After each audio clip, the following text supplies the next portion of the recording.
أعوذ بالله من الشيطان الرجيم.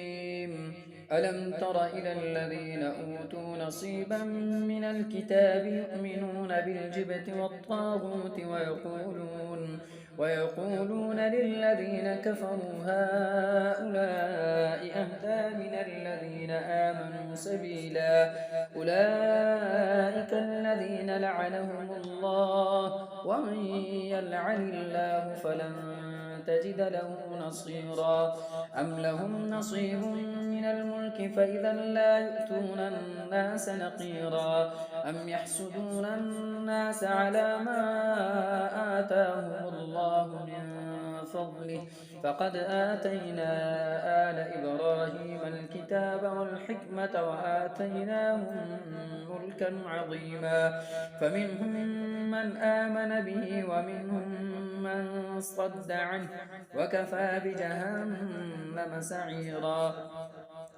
إن الذين كفروا بآياتنا سوف نصليهم نارا، كلما نضجت جلودهم بدلناهم جلودا غيرها ليذوقوا العذاب، إن الله كان عزيزا حكيما. والذين آمنوا وعملوا الصالحات سندخلهم جنات تجري من تحتها الأنهار خالدين فيها أبدا، لهم فيها أزواج مطهرة وندخلهم ظلا ظليلا.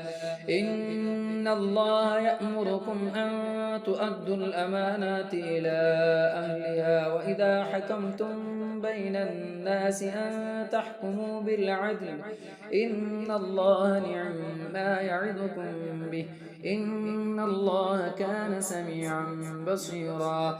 يا أيها الذين آمنوا أطيعوا الله وأطيعوا الرسول وأولي الأمر منكم، فإن تنازعتم في شيء فردوه إلى الله والرسول إن كنتم تؤمنون بالله واليوم الآخر، ذلك خير وأحسن تأويلا.